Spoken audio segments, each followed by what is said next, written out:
Okay. Any reason for that? Okay, yeah. So let me see here.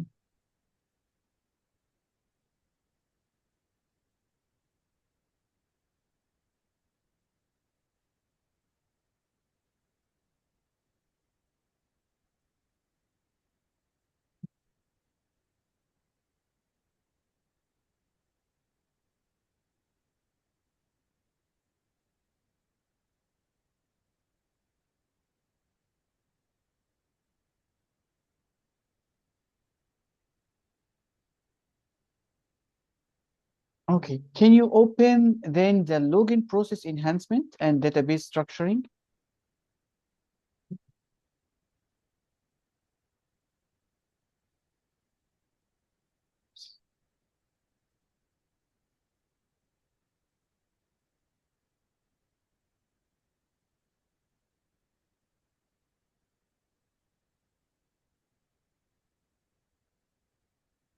All right. Okay, so I provided you here with actually this how the student table should look like. Okay. Okay, so but actually this kind of document still need a detailed look from your side. So you can see, I think you already open, right? Yeah, I already opened. Okay, I think I let me just better share that with you here so I'm able to a note here. Okay, so you see that username and password. Yeah, I see it. Okay, and then um, so we agreed before that we should make the users table is the one that have all the username and passwords for either the student, for the teacher, um, and even for the parents, right? Yeah. Okay, so okay, let me go down here. So if we have a user table like that, so this is the user table that should have all the password and usernames. So this will work for teachers, for admin, for student, for parent, for everybody. Okay, and then we have something called associated key. So the first thing, if you want to log in, you will provide a username and a password. So if you can remember, actually, I already passed you a username um, sample code. I think you didn't have a chance to look at it, right? Okay, I'm looking at it right now. Okay. All right. So this sample code contains JavaScript where it will check the validity of the information that you pass inside the username and password. So if you try to press the login button without putting any input in the username and password text boxes here, it will refuse. So imagine this is the username and this is the password. Okay. So if you try to click the login button, when this is empty or this is empty, so it will not accept. It will show you an error message here. So I think your Mhm. screen sharing isn't showing anything right now. Really? Yeah. Uh-oh. What about now? Still nothing. Yes, because are you sharing the document from your side? No, I'm not sharing. Wow, that's strange. Did you update the Zoom? Mm, I think so. I think I have the latest one. Okay, because it asked me 2 days ago or yesterday actually, to update. So what about now? You can't see what I'm sharing? No, yeah. Wait. Wow. Let's see if I can open in the browser. Wait, open the meeting in the browser.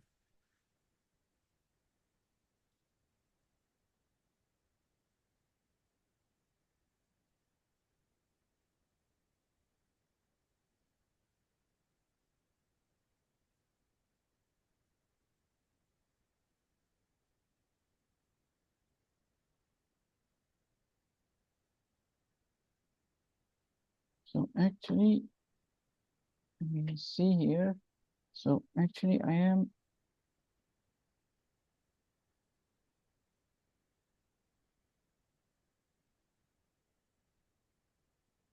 This is actually what I am sharing to you. So can you see that in your WhatsApp?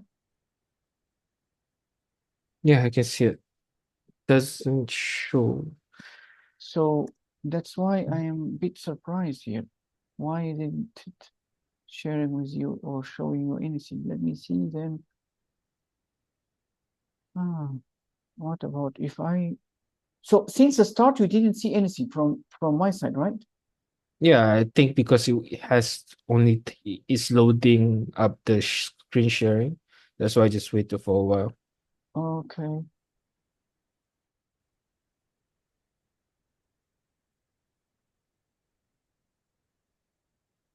Okay, what about, let me try to share that here in, what about now? All right, now I can see it. Wow, so it means that with the browser, I'm not able to share it, but okay. So, okay, let's continue that here. Okay, so you can see that, okay, let me go back to where we stopped actually. We stopped, so you didn't see anything from the start. So even, okay, wait. So what about this? You didn't see it before, right? This portion. I use my end of the Okay, your document. file. Yeah. Yes, okay. So this is inside the student table, and this is still storing username and password. And we said we do not want to store username and password on every table. We want to store, so we don't want to store the student password on the student table. We also don't want to store the parent password on the parent table. We want all that to be in one place, which is, it will make it easier for you to have all the login information in one place. So we said that we want the table users to actually store the username and the password. Okay. Okay. All right. Okay. So once you do that, it means that you don't care, or you don't need to know upfront, or you don't need to change the table that you're going to query in your login screen based on the user himself.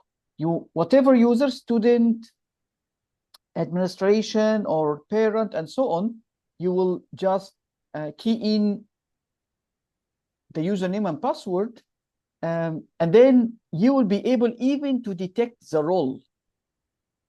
Okay, do you know how you can do that? So if you get the username and password only from the user, then he managed to enter some information, and then you start to query. You know how to, you know how, what that means? No, what does query means? Okay. Okay. I don't want to move out from this document until I give you all the information. So a query is, did you ever write a select statement like that? Yeah, I returned the select statement later.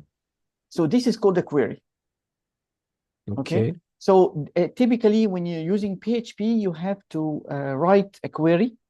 Of course, possibly if you are writing in Laravel, most probably you don't need to write SQL directly. So you have to do some coding in PHP, of course, in Laravel, and that will prevent you a little bit from writing SQL queries. This is most of the time if you master the Laravel tools. But if you try to test that before you start to learn Laravel, so you have to write actually a SQL query. So you will have to maybe select asterisk from users, because this is a user table, or TPL users, whatever table you use. So this is called a query. You have to return the query results and save it in a PHP. Have you done that before? Yeah, I think I've done that before. Okay. So again, the file that I passed to you, It was the intention for that file is actually to it contain a JavaScript that do checking. If you don't enter anything, if you leave that blank and this password also blank, so it means that you will show an error and you will not query the database table for an empty username and password because it doesn't make any sense. Does this make sense to you? So the JavaScript, of course, you have to try to be able to understand it. I mean, if you didn't try, then there is no way that you can understand what I'm telling you at the moment. So I will leave you that to try. But what I want to say at the moment, this document contain information that need to be changed. The information, as I said, we keep the username and password in one table. So we have to remove the two columns here, the teacher username and password, and teacher password here, and parent username, parent password, and also student name and student password. We have to remove these two columns here, these two columns here, because we are putting all the password and username information in the user table. Can you tell me so far what did you catch up? I catch up on writing the user and the password login page for the project, and then using the query inside the PHP, right? Yes, true.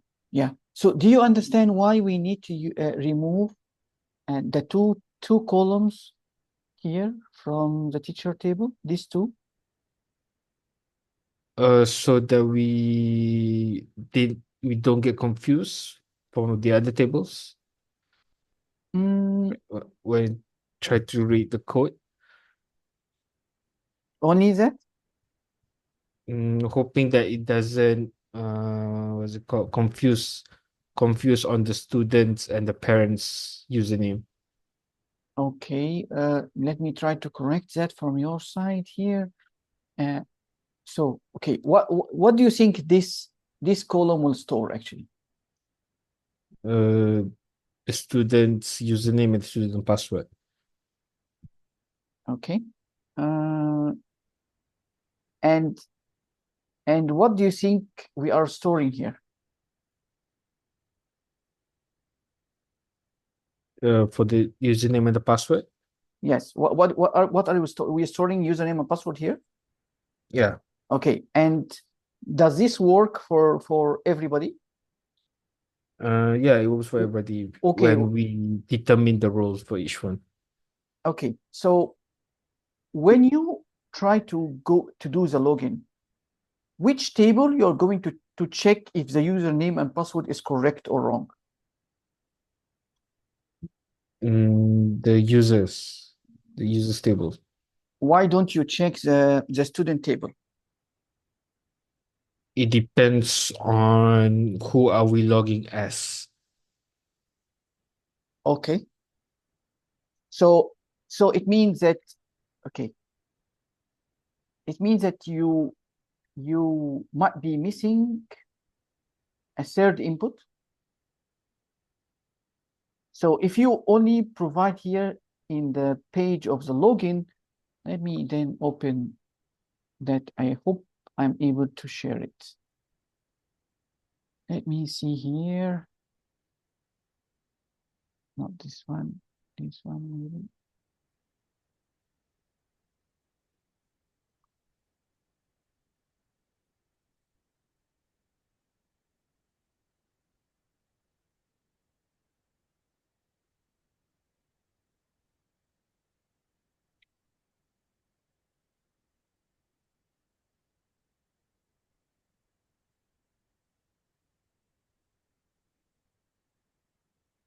Okay, I will try to share and see if it works.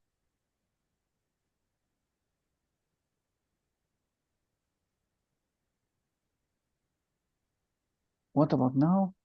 Can you see anything on my screen? Yeah, I can see your screen. Okay, what do you see? I see the login page for a username and a password. Okay, perfect. So do you see here any input that we take from the user that can tell us if he's a student or teacher or parent? No. Okay, so it means that you do not know upfront that the user is a student or teacher or parent. Am I right? Yeah. Okay, then how can you know that you're going to query the student table or the teacher table or the parent table? How can you know? If you only have username and password, how can you know them? It means I have to create a different kind of login page for 3 different people. Excellent, Right. excellent. Or yes, that is an excellent conclusion. So, or you can ask the user to key in his role. I'm not sure why it's not inputting anything here.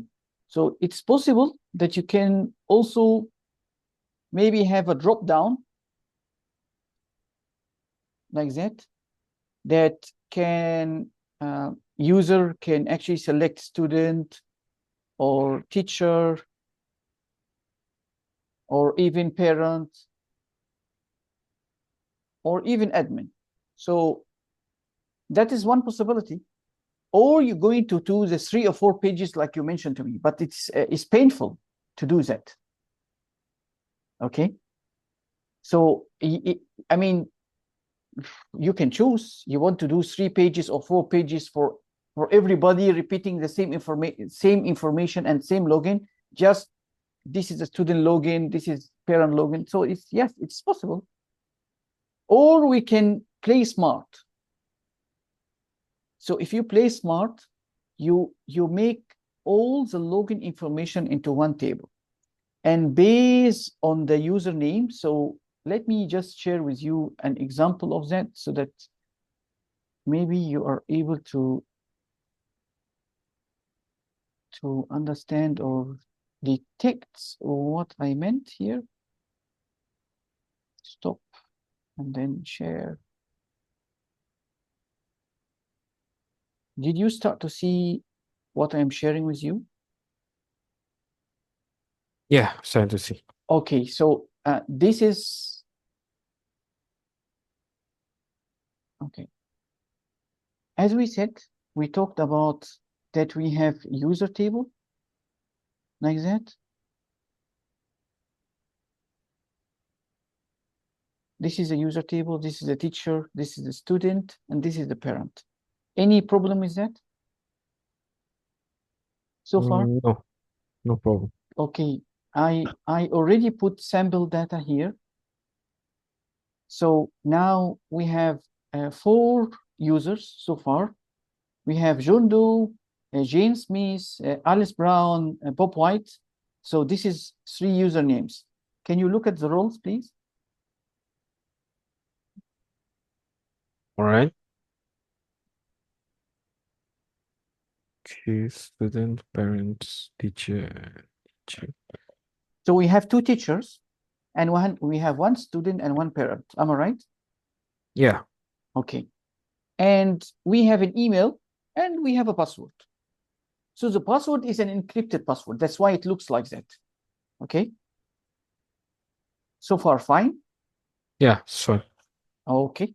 So now I will show you a query where you are actually able to know just only by querying or checking the username and password, you will be able to know if that person that tried to log in is actually a student or a parent or a teacher. So we will do a SQL query, and that is exactly what you're able to do in PHP at the moment before you start going into Laravel. And even in Laravel, if you understand the concept, you're able to apply it correctly. So of course, this is just a normal SQL query, right? Can you see that what is written on the screen? yeah, select from table users and where. Okay, so it will select what? It will select everything, right? Yeah. Okay. So if we want to select a specific user, so what we need to do here is actually put a query like that. Select, and what we want to select is actually associated ID. This is very important for us. Once we get this ID, and we also get the role of the username who's trying to log in. When the user tries to log in, he only provides us with two information, username and a password. And when he provides a password, he does not provide for us the encrypted password. He just provides this kind of password, password 123, for example, or it can be anything else. Okay, this SHA is actually trying to convert the password into the encrypted format. Okay, because at the end, the password inside the database is in its encrypted format. What does this mean? So we need to protect our databases from hackers. So, or even from people who could actually try to steal in the information inside the database. So that's why we are saving our password in an encrypted format. So is in the encrypted format, you are not able to see the password itself. You see just garbage data that have no meaning to anybody who doesn't know how we encrypted it. Is that fine so far, or it's still complicated? Yeah, it's fine so far. Okay, so again, we know very well that we have two inputs that we're going to get from the user. The input, one input, the user will put John Doe, and another input, the user will put password 1, 2, 3. So this is exactly the login page, and this is the login button.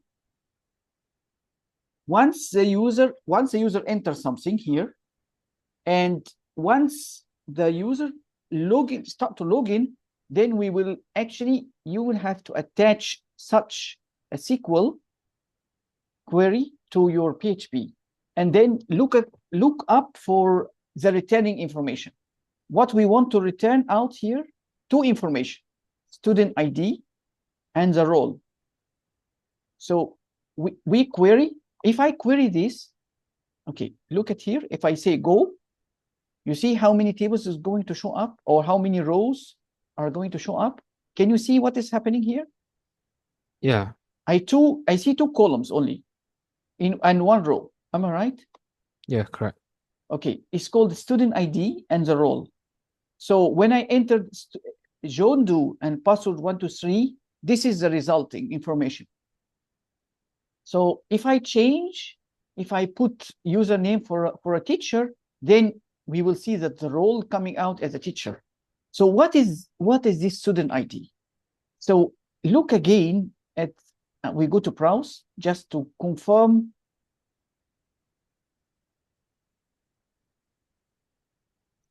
We are not storing our information into one table. We are storing it in multiple tables, and this is what we studied in relational databases. So who is John Doe? He's actually a student. And what is his associated ID? Is 1. So this is a foreign key. And this is a primary key. So far, is it confusing? No, it's not. It's not. Okay, so primary key is never repeated. But primary key, it can be repeated. So sorry, I apologize. This is a foreign key, and this foreign key, we use it to tie this table, the user table, to other tables. So if we know that this is a student, and the role that is returning to us is telling us that this John Doe, who tried to log in, is actually a student, so we will take the associated ID that we returned just now in the query, and we will go to the student table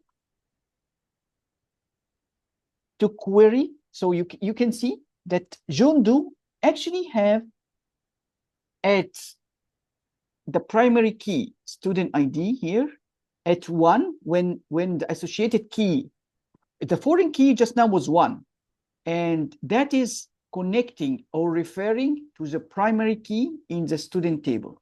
So it means that if I query the student ID with 1, I will get all the information about the zone 2 student. So I get his mobile number, his address, everything, and his age. Does this make any sense to you?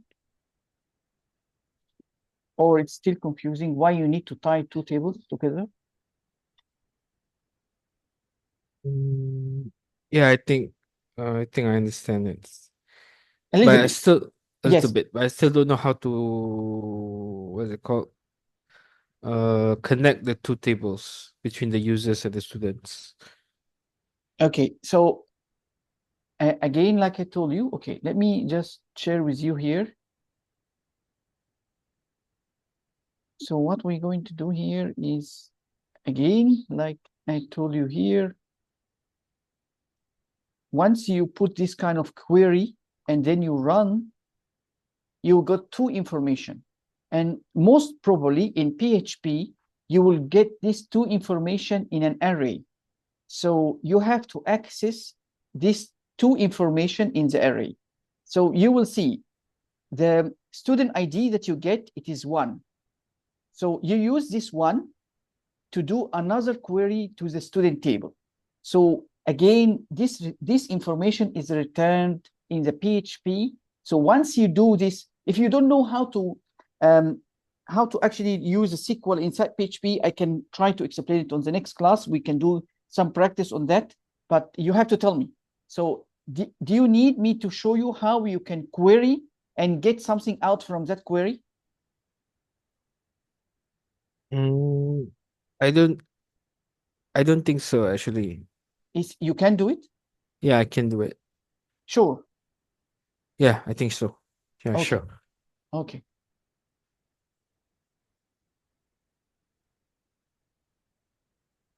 But let me also understand, do you need me still also to explain things to you on the project?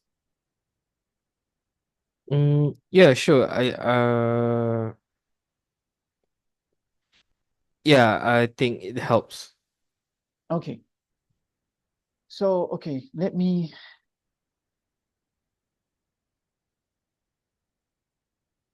If we go to SQL, again, this is 2 SQL queries that you need to do. One SQL query, you have to get the ID of the student that you want to query. So do you see here? So I will go to the student table based on the output from the previous queries. The previous query give me 2 information. One about the role, one about the student ID. So if I put the student ID here as 1, same like it bring me from the previous query, and I say go, so this query will return for me 1 row, only 1 row, and it is containing the student ID at primary key 1, and it contains the front name, the last name, the address, the mobile number, email, and even the age or whatever subjects he's even studying. Okay, so this is how you query the student table. So what if the user is actually a teacher? So we are able to actually to do a query, and we try to, let me see here, we try to query a username, maybe like Alice Brown, for example. So let's see if we query Alice Brown, are we going to get a teacher and associated ID as maybe 1 or even 2 if we query Bob White? So if we go here and then try to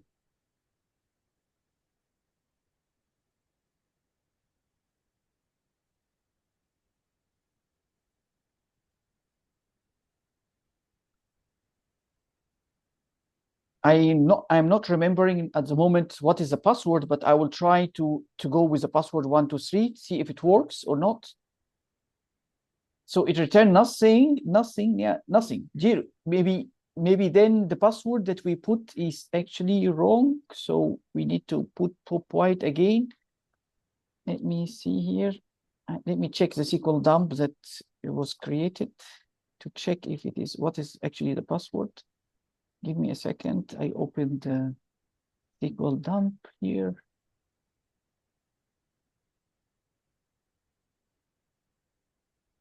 Okay, with pop white, yeah. Okay, pop white. This is the password for pop white. Let me use that.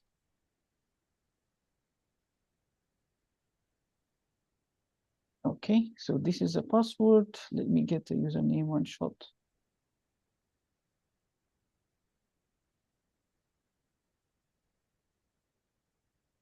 Before we continue, do you know what we are doing at the moment?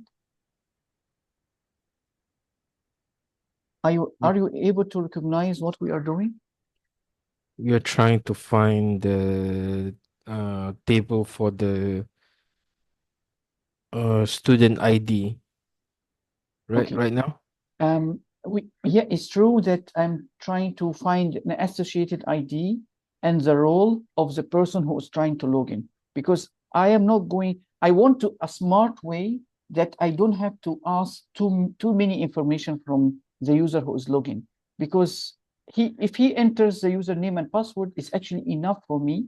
If I'm smart enough, I should be able to detect what is his role, and I should also be able to detect the ID of the table that he is stored in. So I already enter information about the teacher. So let us press go and see the kind of array that will get returned to us. So I will get an ID with 2, and the role is a teacher. So we know that this is not a student. So when we're going to query, it is going that we should query actually the teacher table, not the student table, because we know that this is a teacher, not a student. But do you know why we need to query that table? Any idea? To differentiate between the roles to differentiate the table between the roles.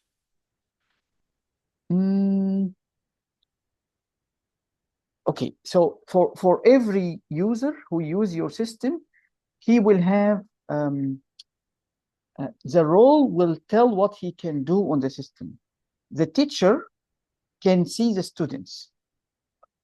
The parent cannot see, so the teacher will see 30 students, for example. But if the person who is entering is only a student, so he cannot see the other, I mean, how am I going to tell you this? Based on the role, you're going to set certain privileges on the system that you are developing. The teacher can see 30 students. The student can only see his own exercises. He cannot see other student exercises. The parent can see only his son or daughter exercises.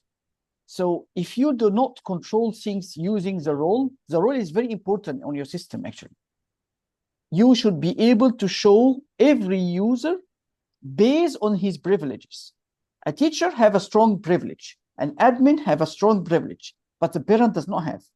The parent can only see and maybe can only communicate with his student teacher. He cannot do more than that. He cannot correct papers. He cannot see other student marks or remarks and so on. So it is actually very important that you are able to store on your system the ID and the role of the people. And based on that, you take certain steps to show information or to hide information. Did I manage to convey it correctly? But actually, you will not be able to do it unless you really, I mean, you will not really understand what I'm saying unless you start writing your code. When you start writing your code, then only then you'll be able to figure out what I'm saying. And I will not be able to explain more things unless you tell me next class or even the class after that you are able to actually you was able to write that. If you write it and test it, then you will start to really grab what I'm saying, because I know that you are in the blue at the moment. You don't really know what why I'm doing that, why I need to query two tables. So for the moment, like I told you, the user table does not have the name and the first name and the last name and maybe the age or any information about either the student or the parent and so on. It only have only password and username and the role. So that's why you need to query two tables. And again, it doesn't make any sense that we store the student information and the teacher information, like first name and last name, and even the parent on one table. That's why we create a table for a teacher. We create a table for a parent. We create a table for admin and so on. I like I told you, this will not be very clear to you unless you really start to practice. Okay. All right. Okay. So I think I will stop that here and then let us continue what we was doing on the Java, please. Yeah, sure.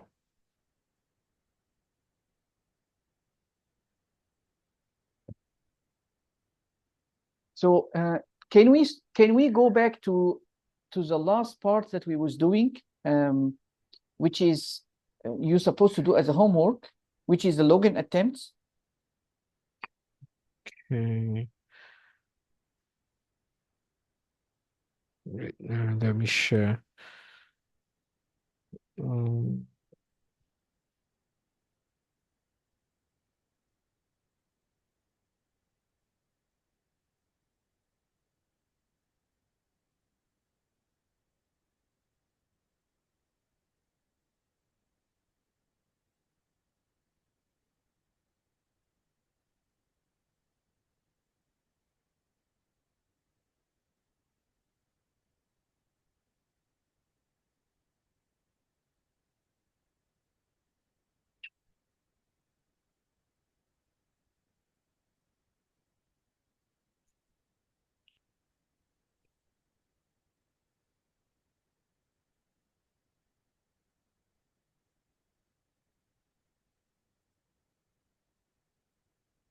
yeah, can you see the screen? No, not yet. Not yet.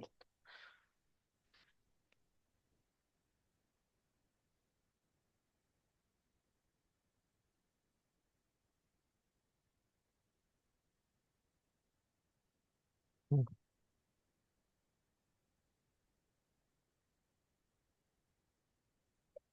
Okay. Do you still remember, or you need me to refresh what we was doing actually? We were trying to limit the attempt login, right? Yes, we try to say that we can only try to log in for 3 times, right? Yeah. Okay. But then can you try to run? Maybe you can start to remember. So at the moment, you need to try to attempt to change the attempt login function to make it return a Boolean. So enter username and password, please, and try to see. Enter a correct one, yes. Oh, correct one. What's the correct Never one? mind, you just run again.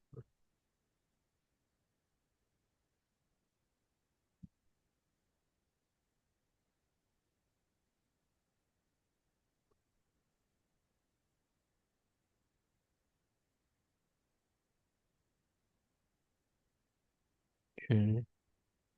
So he's asking you to log in again, even though you already put a correct login, which is wrong.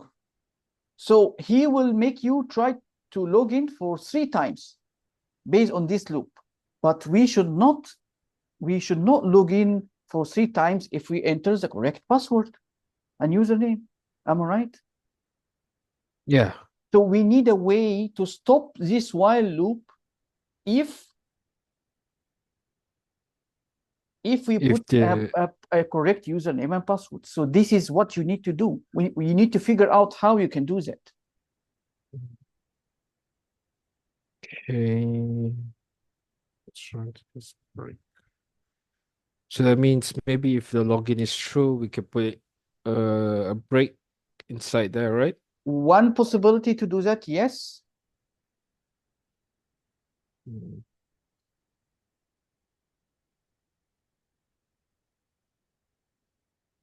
okay, yeah.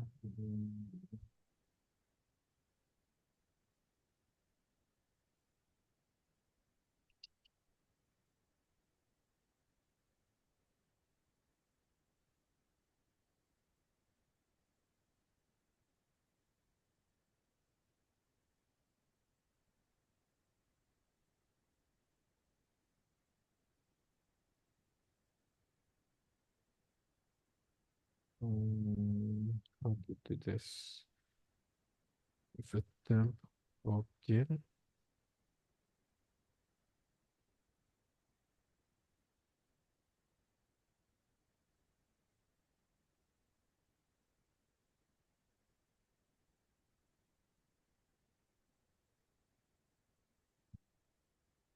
How to do this? Mm,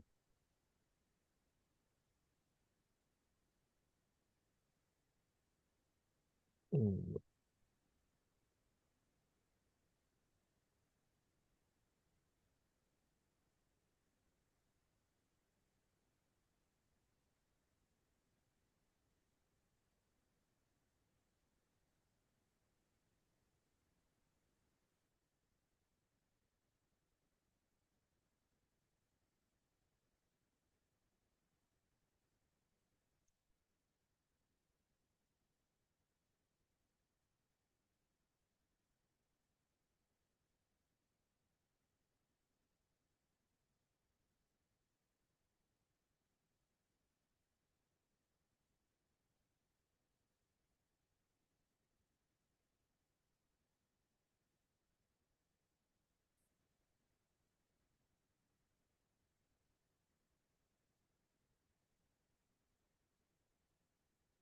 mm.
You're confused, right? Are you? Yeah, a little bit confused. Okay. Mm. So, okay. Mm. When you call, I mean, put this, where is my, wait, give me a second, please. I cannot see my pen here is, where is it? What is it?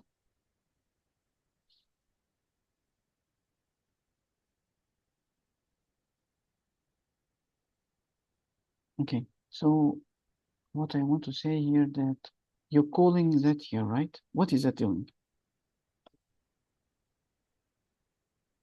Calling the function. Okay, what the function does? The function does is that we enter the username and the password. Okay, and Um, what is the result of that? Of entering a username and password? Are Uh, you able to know in that function if the user entered the correct password or not? yeah. If you are able, then there is no point to do that here now. Because if this function is doing exactly what you are doing here, it means that you should be able to use that function to return something to you that you are able to use it to know if the login was successful or failed. So again, inside this function, can you have a way to say that the login is success or failure? Yeah. Okay, I show think me where you, how. I think where you put it. If So, okay, what about here? Did you do something like that? Oh, you already did something like return true and return false, right?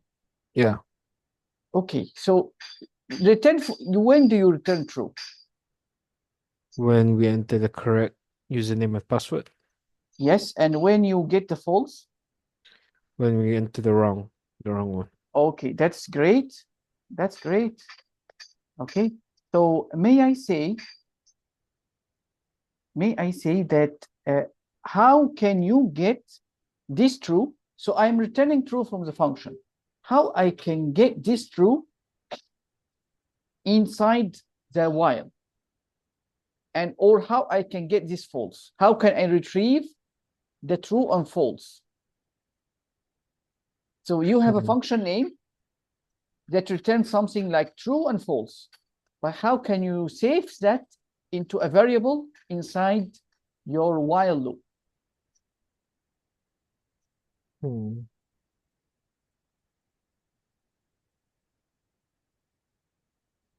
Meaning that I have to put the tab login, call the function, and put inside here either true or false, right? No, that is a little bit wrong.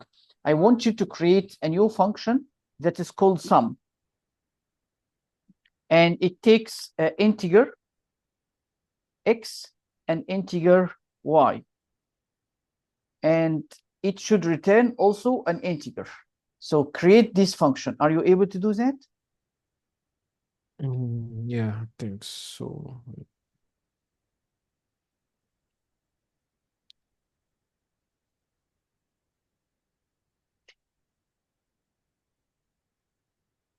So public static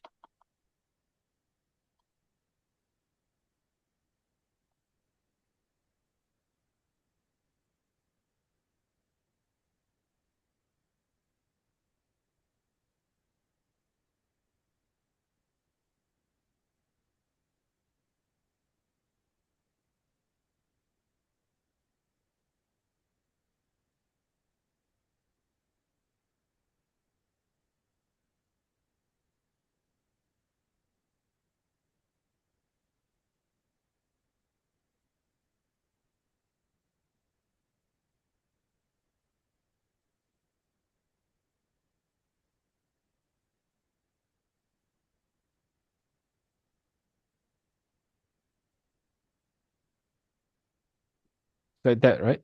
Yes, exactly. Can you call it, please? Can you call it from inside the main on the first line inside the main? Mm.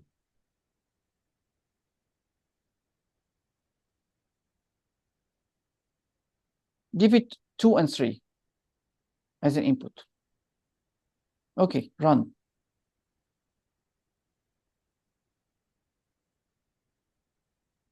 Okay, do you see any output from this function? No. Can you put this sum inside a print statement?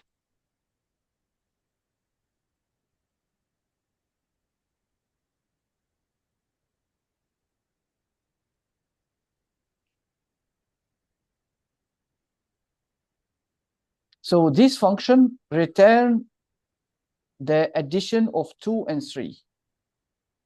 Okay, give it 5 and 6.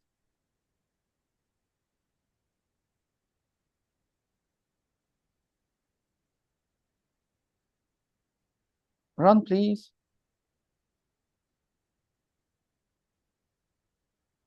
You see 11 here? Yeah. Okay, I want you to put another line here under this where you call sum with 10 and 20, and you put the result inside res.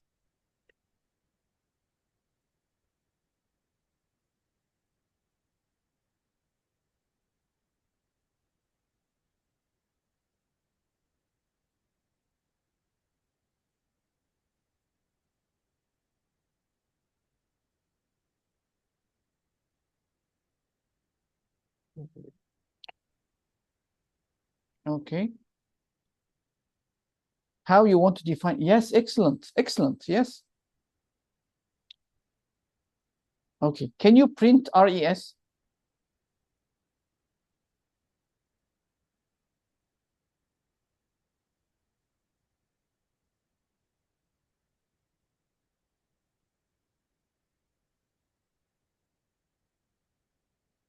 Okay. Okay. Mm. Print. Run. Okay. Is that correct when we printed 30? Yeah, correct. Okay. Can you come here?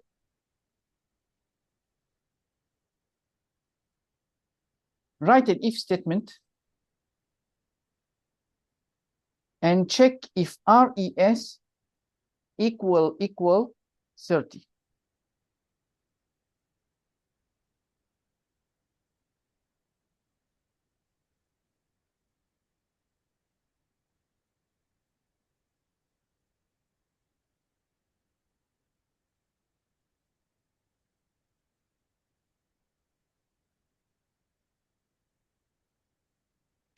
Can you print correct result?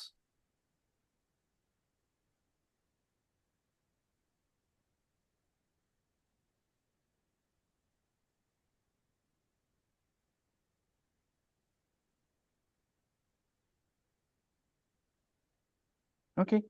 Run, please.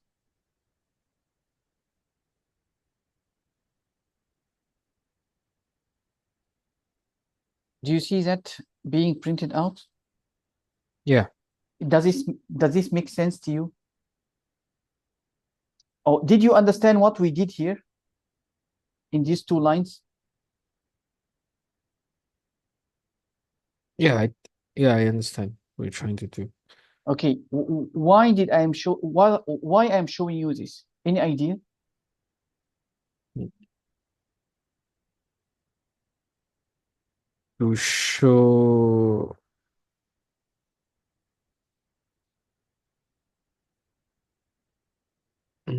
Hmm. Is it difficult? Yeah, trying to find the right words.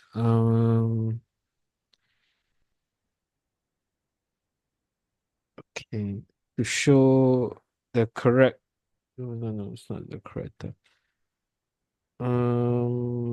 Just talk. Don't need to really choose the words, because it doesn't. I mean, it's totally fine if you say the correct words or unarranged words.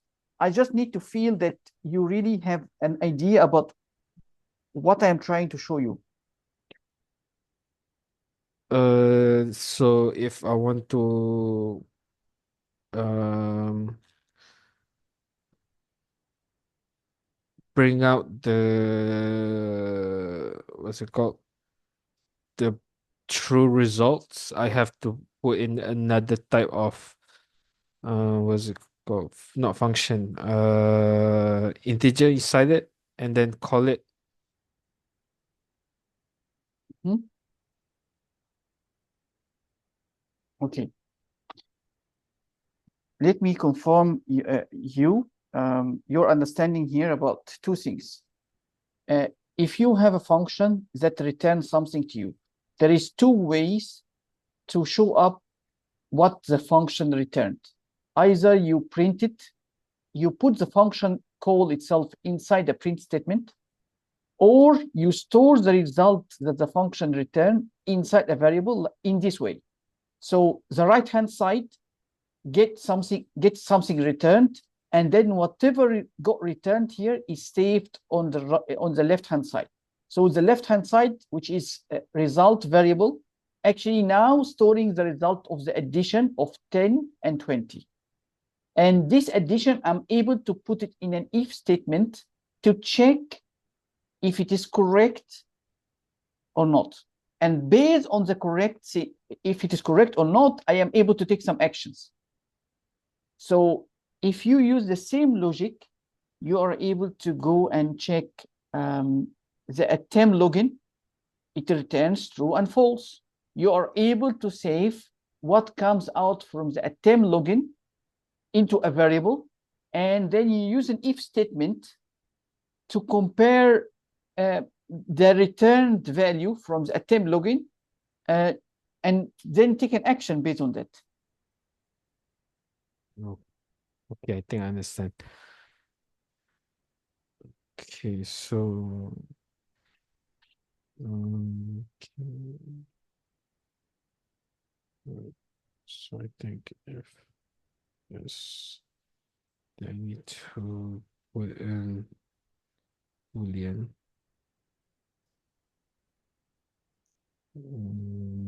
Let's call it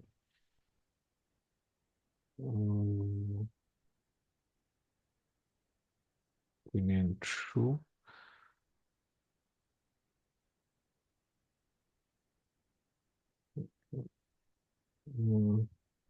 Okay.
Actually, what the line that you wrote is not bad at all.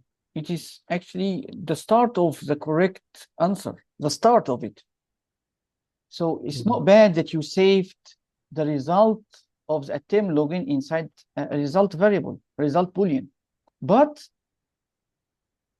yeah, so this is the start, but you need to do some more modifications. Okay, let's see.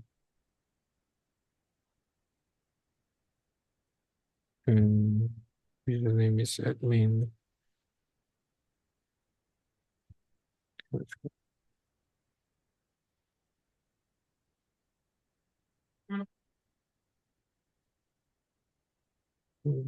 Tab login, Boolean result. Put this row. How do I put in the row? Um,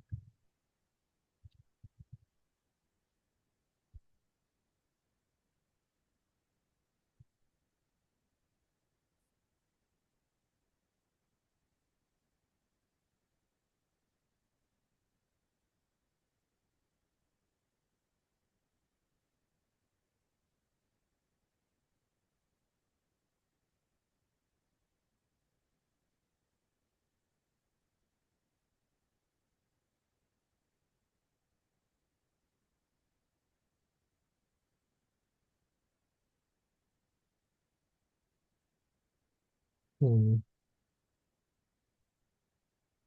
Just be aware that a temp login does not take any input. So that's why he will not accept that you pass it in input. A temp login actually asks the user to enter a username and password. So that's why it doesn't take any input. So it is totally fine that you just don't put any input here. Just keep it empty. It's totally fine because this is how the function it works. A temp login does not take any input in the function definition. So it is totally fine like that. The first thing I would say before you stop thinking about any logic of the problem itself, I want you to print out that. Can you try to print out this result? This is the first thing. Any step that you do it and then print and then start to think, okay, where did I move forward or I am moving backward? Did I achieve something at the moment? Okay, that's good. Okay. So I wanted to try to run 2 times. One time you enter a correct username and password. Another time you enter a wrong username and password. So now put the correct username and password.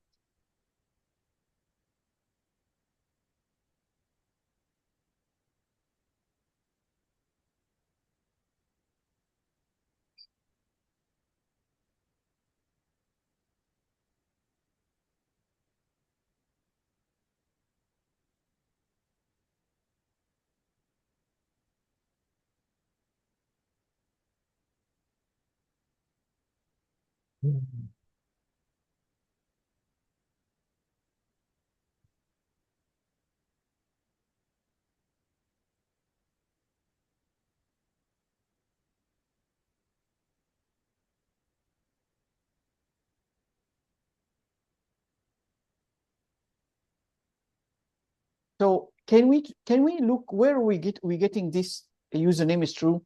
We don't need that actually.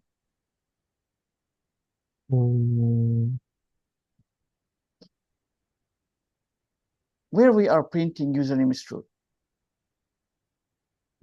It's not here, right? Is it? What about up? Can you go up, please? More to the login. Go up more, more here, more. What is that? Username is equals. No, just comment this. We don't need that. These 2 lines.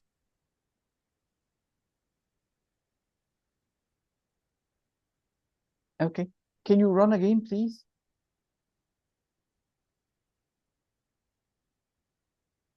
Put the correct username and password.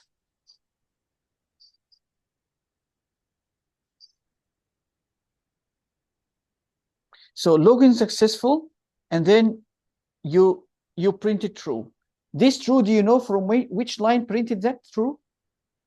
Here, the Boolean press. Okay, that's good. And may I know, okay, now can you try to run again, stop and run again and enter a wrong username and password.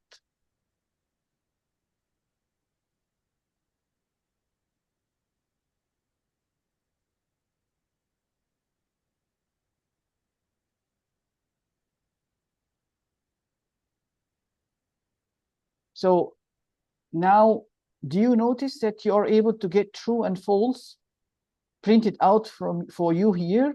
based on what you try to do inside a temp login? So Yeah. far, is that clear? Okay. Yeah, it's clear. Okay. When do you want to actually enter this while?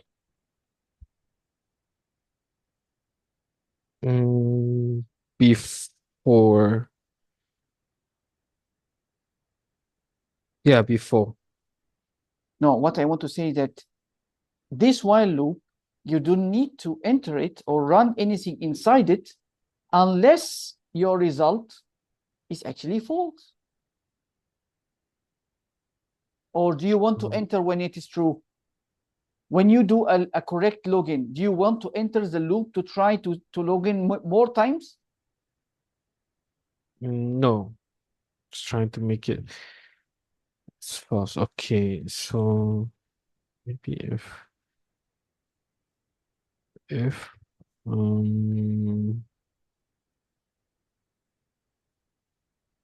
res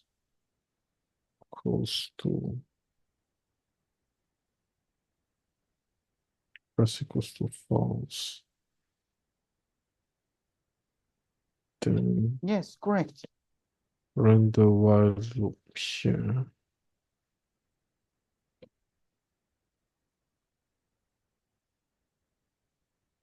Okay. Else, else you don't need to do anything, actually. okay, awesome. Yeah. So the key here now, it is true that what you did is actually excellent step, but we want to look again now.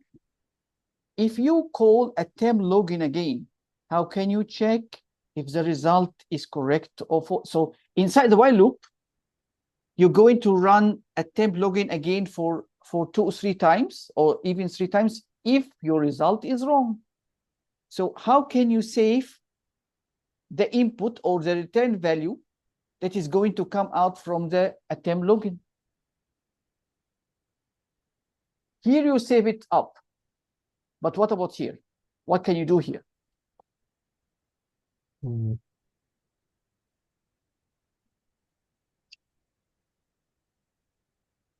can I do here?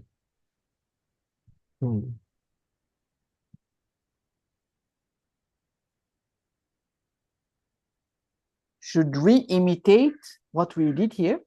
Because it is a similar case. We always want to store the result of our attempt login to see if it is correct or false, if it is true or false. We want to do that here, right? Yeah. But I can't use rest, right? I have to use another one. No, you can. You can. No, there is no issue with that. Because again, I mean, yes, you can. Why not? Okay. But then the key point here, when you write rest here, you have to do something based on the result in rest. Okay, so You want to keep in the loop or you want to exit the loop?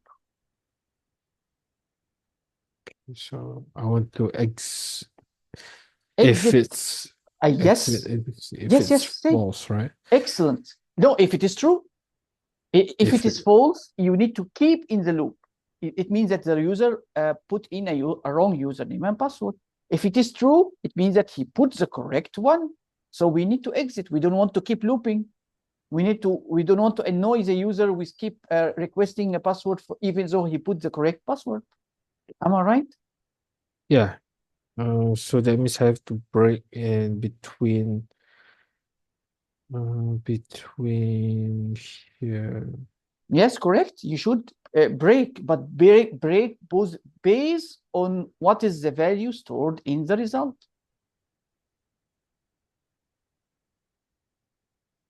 If res equals to true, Excellent. That's good. then right, break the loop, right? Yes. Else continue the loop. Yeah, this is it. Yes, you don't need else. Yeah. Well, actually, you don't need else, because once you break, you just exit the whole loop. You will not even run this statement anymore. So you don't need even else. If you want to put it in else, also can. I mean, if you feel comfortable to put it in else, just put it. It's totally fine. If you want to put these lines in an else, you can. If you don't want, it's also okay. So, but you have to put brackets like that. But it is your choice. Mhm.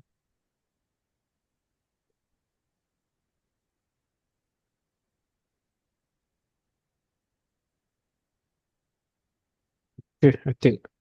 Okay, try to run.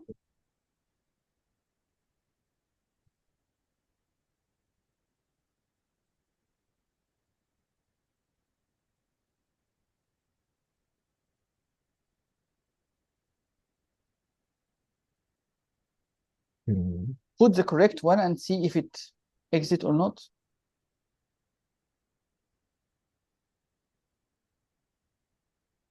Yeah, So we managed to do it, right? yeah. Excellent, excellent. But we are able to tune the code more, because it is not logic that you use an if statement here, and there is a way for you to actually use this statement inside here. So while will only start running based on the condition here, if attempt is less than 4. So you are able to use and result equal false. So you are able to copy that condition inside the while. Have you seen that before? No, not yet. Okay. No.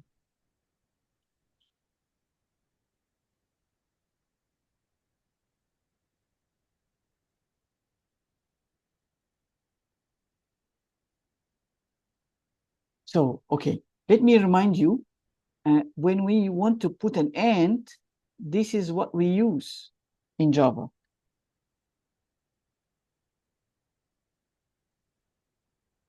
Excellent. Okay, so you have to you remove the if, yes, and don't forget the brackets of the if, yes. Okay, can you try to run and see if it works? So I want you to put the correct one first and see if we still enter the while loop.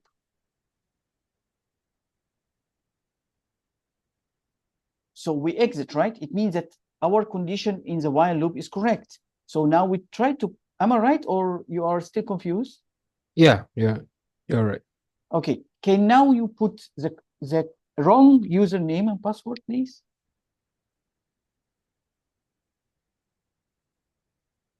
That's cool.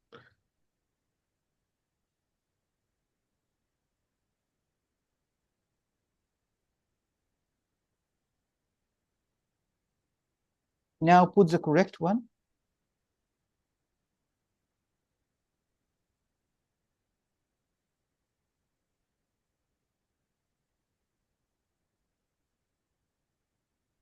So far it's working fine, right? Yeah. Okay, I want to also tell you that having the while loop advanced condition like that, it also makes sure that we don't actually need that if condition.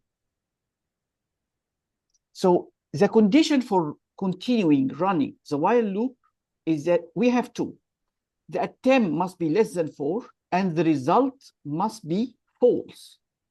So if your result here is true, and then you come to check the result is false, so it means if here is true, so it means that if this login attempt return true, you finish all these lines and you come to do the check again to know if you want to continue the while loop or not.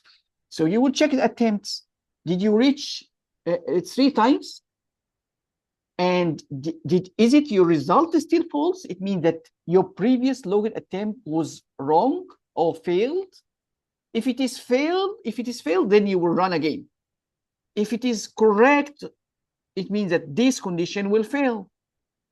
Any idea? Do you really understand what I'm saying, or is it confusing to you? A little bit confusing. So it means that instead of using the if statement inside the while loop, I could just uh delete it. Yes. And you Delete don't need this. to put the break, because anyway you're going to check the result when you're trying to run the while loop again. So you can try to run and see.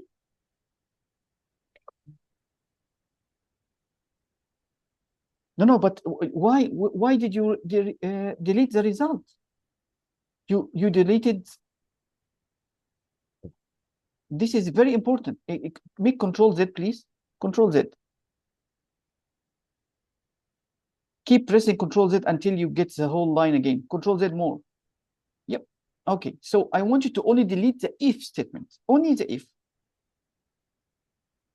Yes, correct.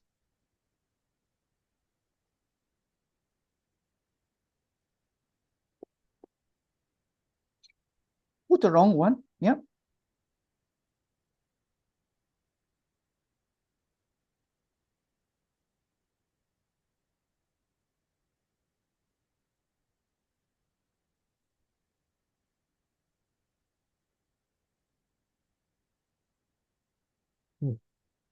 But it's still,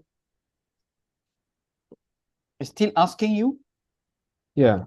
Okay. So Okay. Any idea why it is still asking? because it's the attempt is less than 3. Okay. So should we change the condition from and to or maybe? Yeah. Or we should keep it like that? We could change to or was it one? Or it's like this, right? Yeah, possible. Yeah.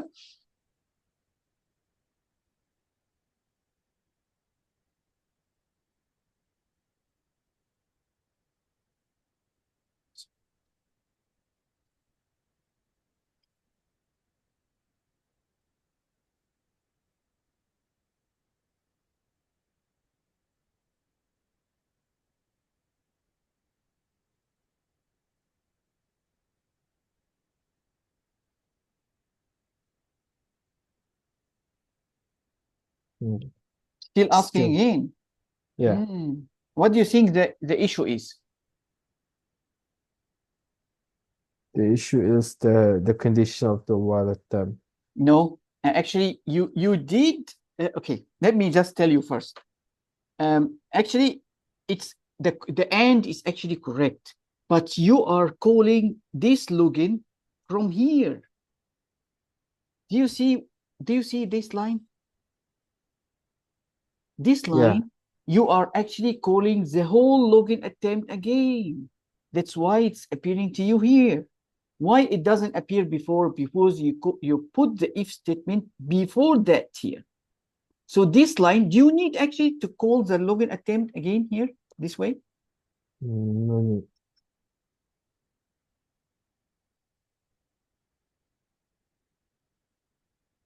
So change back this from or to and. So both condition must be true in order for us to actually run this. Not one of them only. If you use or, it means that we're talking about only one of them should be true so that we can run. But actually, we need both. We need attempt to be less than 4, and we need result to be false. So now, please, can you run?